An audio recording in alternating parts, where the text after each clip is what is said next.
ओम नमो नमः। अभिवादये सर्वान्। विचार क्रांति में आप सभी का हार्दिक अभिनंदन। विचार क्रांति में हम अपने जीवन को, अपने विचारों को, अपने व्यक्तित्व को, अपने अस्तित्व को बहुत उत्कृष्ट उच्चतम शिखर तक पहुंचाने के लिए हम हर पल प्रयास करते हैं। और केवल सोचना ही नहीं, केवल विचार ही नहीं करना, विचार के साथ साथ वैसे जीना भी हम सीखते हैं।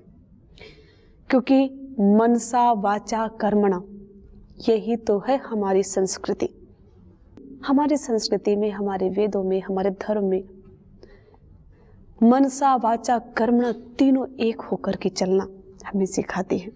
मन से जो सोचते हैं, वाणी से वही बोलते हैं और कर्मों से वही करते हैं। जिन्होंने बस इन तीन शब्दों को पकड़ लिया और जीवन में अपना लिया, वो जीवन में कभी निराश नहीं होगा, हताश नहीं होगा, टूटेगा नहीं, बिखरेगा नहीं, गिरेगा नहीं। तो हम सब अपने जीवन को बहुत दिव्य बनाना चाहते हैं। चाहे एक छोटे बच्चे से लेकर के बड़े तक, एक छोटा बच्चा भी अपना विकास करना चाहता है, लेकिन कुछ मानवीय दुर्बलताएं होती हैं, कुछ हमारे अंदर की वीकनेस होती हैं जो हमें सही कार्य के लिए, हमें पता तो है, हम समझते तो हैं, लेकिन उस पर हम प्रवृत्त नहीं हो पाते और दृढ़ता से प्रवृत्त नहीं हो पाते। करते भी हैं, मेरे को ऊपर ऊपर से कर लेते हैं। किसी भी कार्य को करते हैं तो बस ऐसे हल्के फुल्के से 2-4 बार किया, छोड़ दे, बस कर लिया और फिर लाभ नहीं मिलता। नहीं, किसी भी कार्य को पकड़ो तो उसकी जड़ से पकड़ो। जब हम जड़ से किसी कार्य को पकड़ेंगे तब जाकर के वो कार्य पूरा होगा। जैसे एक वृक्ष है, अगर वृक्ष को आपको हरा भरा रखना है, आपको चाहिए कि वृक्ष हरा भरा रहे, पत्तियों से, फूलों से भरपूर रहे, फलों से भरपूर रहे, तो उसके आप खाद उसकी पत्तियों में नहीं दोगे, आप कहाँ दोगे? जड़ में। जब आप जड़ में उसकी दोगे, जड़ की उसकी आप रक्षा करोगे, तब जाकर के वो आपकी इच्छाओं की पूर्ति कर पाएगा। वैसे ही सभी कार्य होते हैं। हम जीवन में जो कुछ भी करना चाहते हैं, जो भी बनना चाहते हैं, उसकी जड़ पर पकड़ो, उसकी जड़ को देखो और गहराई तक उस कार्य को पकड़ के चलो। चाहे पढ़ाई हो, चाहे कमाई हो, चाहे किसी भी क्षेत्र पे आप हो, जिस भी आप क्षेत्र पर हो, उसमें पूरे खो करके करें, उसमें आपको आनंद आने लग जाए, इतना खो करके करें आप। जब हम इसे आनंद पूर्वक करेंगे, खो करके करेंगे, तो वही कर्म भार नहीं बनेगा हमारे लिए, वो हमारा आनंद का साधन बन जाएगा, सुख का साधन बन जाएगा। तो उस आनंद से, सुख से अपने कार्यों को, कर्तव्यों को हम करते चले। उससे पहले हमें अपने स्वास्थ्य को ध्यान रखना होगा, जो सबसे महत्वपूर्ण है। आज हम जो सबसे ज्यादा मार खा रहे हैं वो अपने स्वास्थ्य से मार खा रहे हैं। हमारे जीवन का जब कमजोर जो एक कार्य है वो हमारा स्वास्थ्य हो जाता है। हम सब कुछ करना चाहते हैं, लेकिन हम सब कुछ करते हुए भी हम नहीं कर पाते। क्यों? क्योंकि हमारा शरीर साथ छोड़ देता है।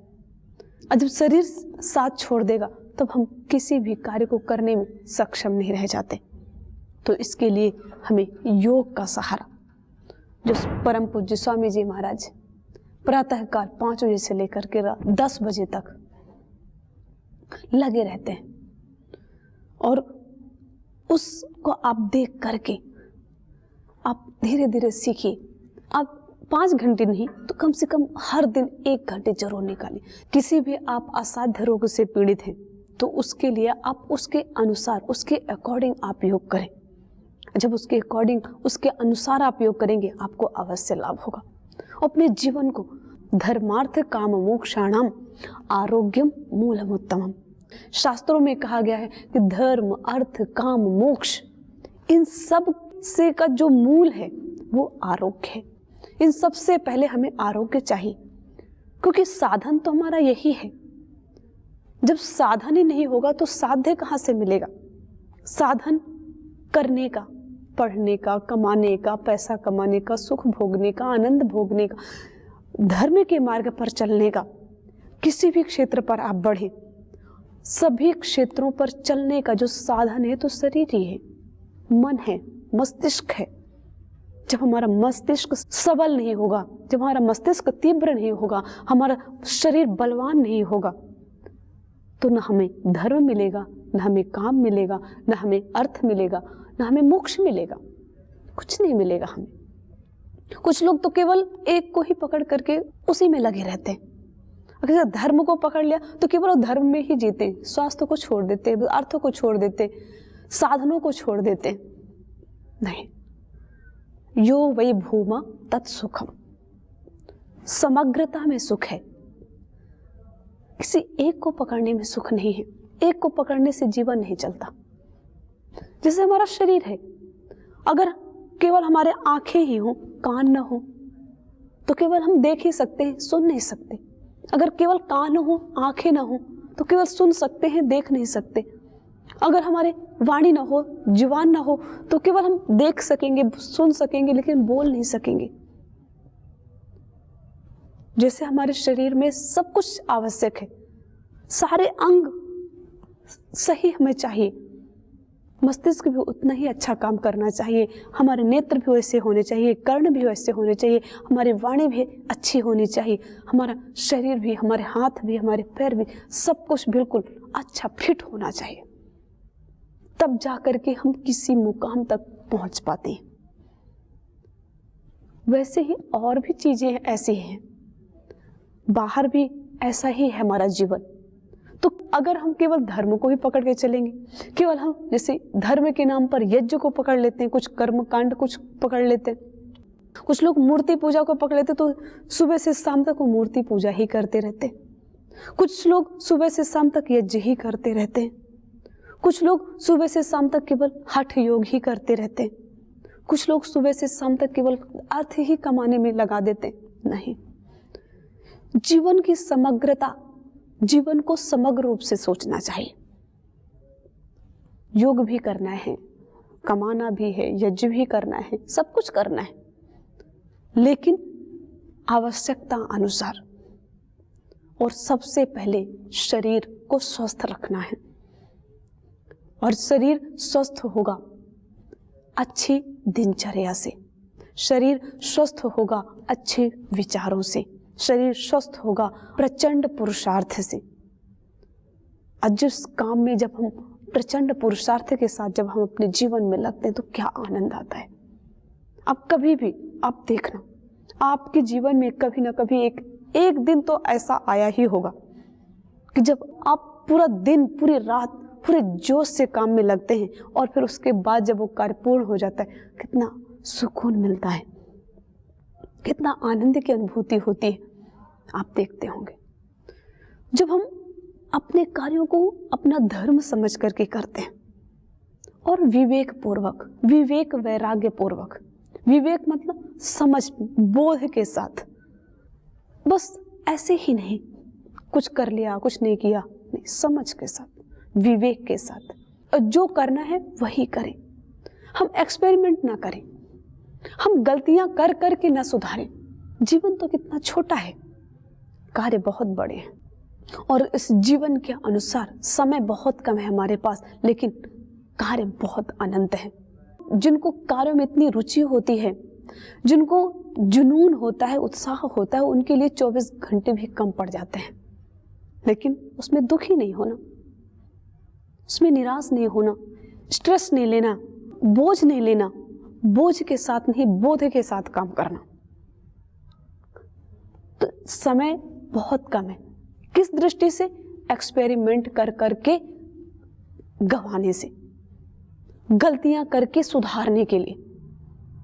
गलतियां करके नहीं सुधारना। कभी अनजाने में कोई गलती हो जाए, कोई बात नहीं, उसको तुरंत सुधार लेना चाहिए, लेकिन जानबूझ करके गलतियां करना, जानबूझ करके आग में हाथ डालना और फिर उसमें मलहम पट्टी करना, ये तो बेवकूफों वाली बात हो जाएगी, ये मूर्खता हो जाएगी। वैसे ही और भी क्षेत्रों में होता है।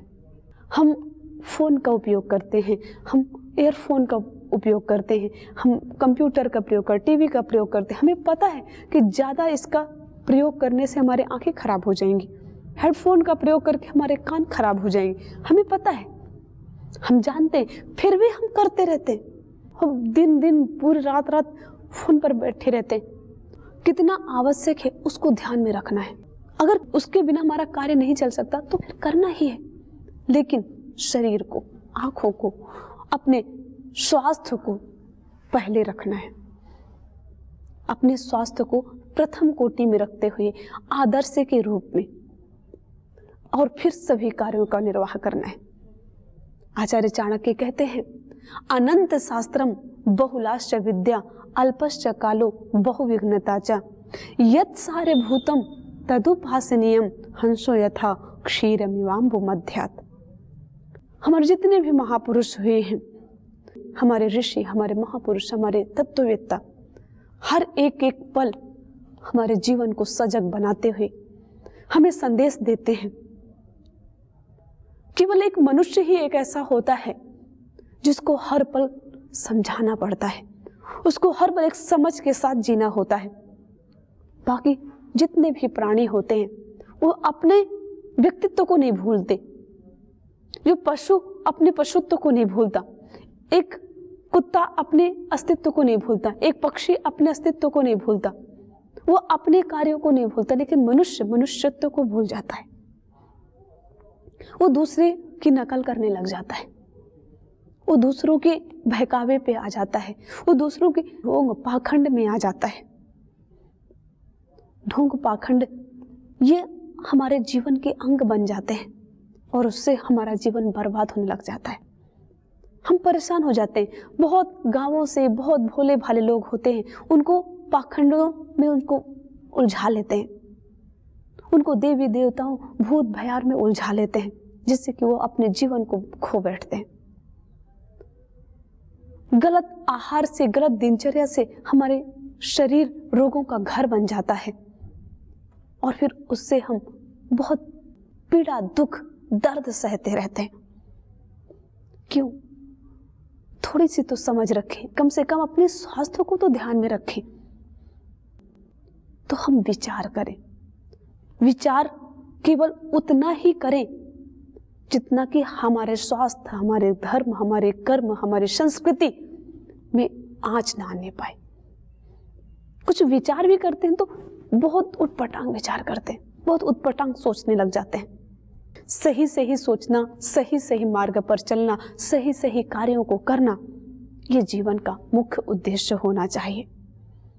और जब हमारे जीवन का मुख्य उद्देश्य सही करना, सही सोचना, जब हमारा मुख्य उद्देश्य रहेगा, फिर हम कभी किसी के नीचे दबाव में नहीं रहेंगे, हम किसी के गुलाम बन करके नहीं रहेंगे। किसको गुलाम बनना पसंद है? किसी को नहीं, लेकिन फिर भी हम गुलाम बने रहते हैं। तो इस गुलामी से कैसे छुटकारा पाएंगे हम? सबसे पहले तो हमें अपनी इंद्रियों की, अपने शरीर की, अपनी जिह्वा की, अपनी आंखों से देखने की, कानों से सुनने की, इनकी गुलामियों से हमें दूर होना है। सबसे पहले तो हम अपने आप की ही गुलामी करने लग जाते हैं और उसके बाद दूसरों की गुलामी करने लग जाते हैं। और हम गुलामी करते करते एक दिन इतने गुलाम बन जाते हैं, इतने नीचे दब जाते हैं कि हम उठना ही मुश्किल हो जाता है ना। जीवन बहुत अनमोल है। जीवन को समझो और जीवन को समझ पूर्वक, जीवन को विवेक पूर्वक, विवेक वही जो करना है वो विवेक, वैराग्य जो छोड़ना है वो वैराग्य। जिसको हमें नहीं करना उससे वैराग्य लेना है। विवेक, वैराग्य, धर्म, इसके लोग अलग अलग से व्याख्या करने लग जाते हैं। उसको अपने शरीर से, अपने आप से घटा करके तो देखो, उसको प्रैक्टिकल करके तो देखो। तो विवेक वही है जो करना है, जो करना है वो विवेक है, जिसको छोड़ना है वो वैराग्य। लोग कहते हैं कि जो अच्छे कार्यों को छोड़ देते हैं और उससे वैराग्य हो गया ना, वो वैराग्य नहीं, वो तो अकर्मण्य हो गया, वो तो अकर्मदस्य हो गया।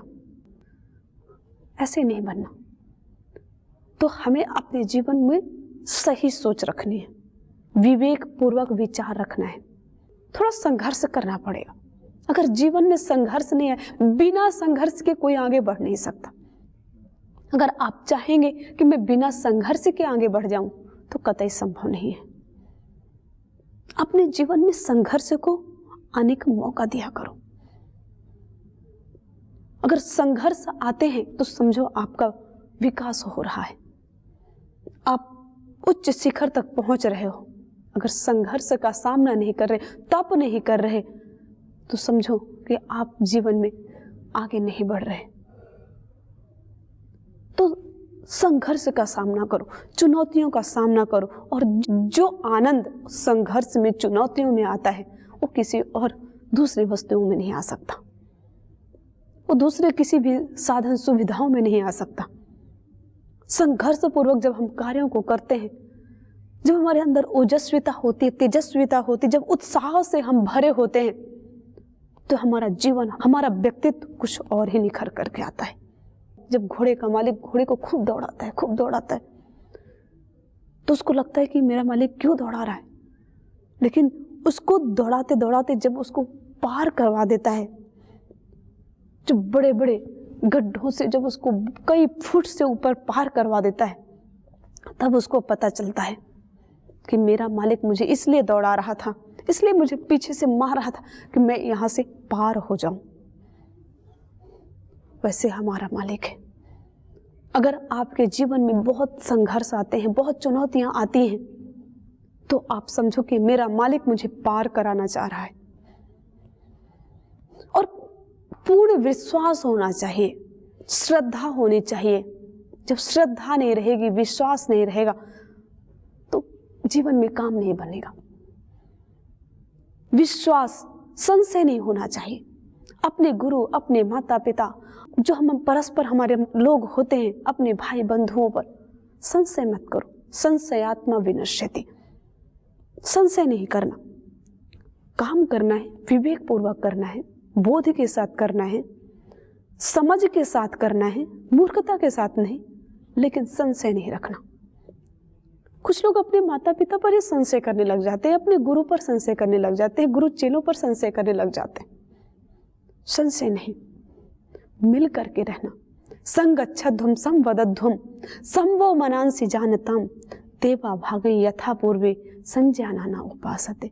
वेदों में हमें हर क्षण हमें बताते हैं, वेदवाणी, ऋषियों की वाणी, श्रुति परंपरा, कितना अथाह ज्ञान है हमारी संस्कृति में, हमारे भारत में, हमारी सभ्यता में। तो संशय नहीं रखना, कभी भी एक कदम भी गलत नहीं बढ़ाना। अगर आप एक कदम कभी भी जीवन में गलत नहीं करेंगे ना, तो आप खुल करके जी पाएंगे, आप सर उठा करके जी पाएंगे और दहाड़ करके बोल पाएंगे, और कभी भी किसी भी गलत का साथ नहीं देंगे। फिर देखो जीवन में कितना आनंद है।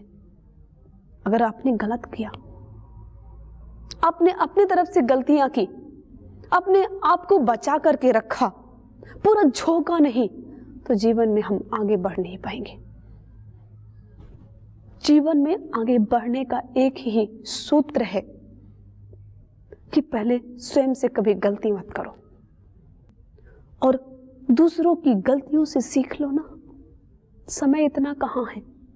अगर सीखना ही है तो जो दूसरे ने जो गलतियां कर दी, आप उस गलती को तो मत दोहराओ।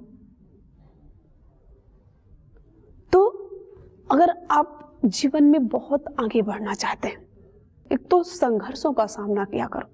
अभाव में जितना रहेंगे उतना हमारे जीवन का विकास होगा। अत्यंत आवश्यक क्या है, अत्यंत आवश्यकता जिस वस्तु की हो उतना ही प्रयोग करो और खूब लगे रहो जी जान से। जब खूब पुरुषार्थ करेंगे, अखंड प्रचंड, हमारे स्वामी जी का बहुत ही प्रिय मंत्र है, अखंड प्रचंड पुरुषार्थ, विकल्प रहित संकल्प। और जब ऐसे हर एक एक व्यक्ति, हर एक एक बच्चा सीख जाएगा ना, एक दिन में सारी गरीबी, सारी बीमारी, सारा भूख, सब कुछ मिट जाएगा। अगर वो सुबह उठना सीख जाए, केवल एक काम सीख जाए, वो सुबह उठ करके और अपना योगाभ्यास, अपनी दिनचर्या, ईश्वर का स्मरण, उस ईश्वर से शक्ति मांगो कि मुझे इतनी शक्ति दो कि मैं आपके कार्यों की पूर्ति कर पाऊं। इतनी शक्ति दो कि आप जिस लिए मुझे इस धरती पर आपने मुझे उत्पन्न किया है, जिस लिए आपने मुझे इस धरती पर भेजा है, मैं उस कार्य को पूरा कर पाऊं। अगर आप प्रातः उठते ही और सायं जब आप विश्राम करें तो इसी भाव से करें कि मैं विश्राम इसलिए कर रहा हूं कि मुझे सुबह उठ करके आपके कार्यों की पूर्ति करनी है। जब हम इस जोश के साथ, इस होश के साथ अपने जीवन को जिएंगे, फिर देखना कहाँ है गरीबी, कहाँ है लाचारी, कहाँ है भूखमरी, कहाँ है बीमारी, कहाँ है रोग, कहीं नहीं है। हमारे जीवन में सब कुछ छट जाएगा। प्रकाश सूरज उगते ही अंधेरा छट जाता है, कोने कोने से अंधेरा छट जाता है। वैसे ही हमारे अंदर का जब प्रकाश, हमारा सूरज जगेगा, अपने सूर्य स्वयं बन जाओ। और हर एक बच्चे में से जोश जगाने की आवश्यकता है कि कभी भी कोई गलत काम नहीं करना। जीवन को बहुत अच्छा बनाना है तो बस ऐसे लाचार होकर के, ऐसे ही रोगी होकर के, ऐसे दूसरों की गुलामी करनी है तो करो, खूब गलतियां करो, खूब टूटो, खूब बिखरो, खूब अपने जीवन को बर्बाद करो। लेकिन मनुष्य का कर्तव्य ये नहीं है। अपने मनुष्यत्व को समझो। सबसे पहले व्यक्ति कहता है कि सबसे पहले अच्छा इंसान होना चाहिए। इस विज्ञान में इतनी टेक्नोलॉजी जितनी भी आज विकसित है, तो मनुष्य के लिए क्या क्या दिया जाए इसके बारे में सोचते हैं। मनुष्य का कैसे विकास हो इसके बारे में कभी नहीं सोचते। वो ऊपर से लीपापोती, ऊपर से दिखावे का काम करते। दिखावे से दुनिया नहीं चलती। असलियत करना होता है, उसके लिए जीना होता है, उसके लिए एक एक पल, देश के लिए मरने के लिए तो बहुत सारे लोग चिल्लाते रहते। जब 26 जनवरी 15 अगस्त आता है तो उस दिन भारत माता की जय, हम सर कटा देंगे, हम सर झुकाएंगे नहीं, चिल्लाने वाले बहुत होते हैं। लेकिन तिल तिल करके इस देश के लिए, इस राष्ट्र के लिए, समाज के लिए स्वयं को सबल रखते हुए जो जीते हैं, वही सच्चे देशभक्त कहलाते हैं। वह पथ क्या, पथ की कुशलता क्या, जिस पथ पर बिखरे शूल न हो, नाविक की धैर्य परीक्षा क्या, जब धारा ही प्रतिकूल न हो। तो प्रतिकूल धारा में हमें आगे निकलना है। बहते हुए नदी में तो तिनका भी बह जाता है, लेकिन जब प्रतिकूल धारा में जब हम आगे निकलते हैं तो वो कार्य सही सफल होता है। प्रतिकूल परिस्थितियों से जब हम आगे निकलते हैं तो जीवन का विकास उत्कृष्ट होता है, हमारा जीवन दिव्य बनता है। तो मुझे आशा है कि हम सब मिल करके अपने जीवन को दिव्य बनाएंगे, अपने समाज को दिव्य बनाएंगे और अपने राष्ट्र को दिव्य बनाएंगे। ओम।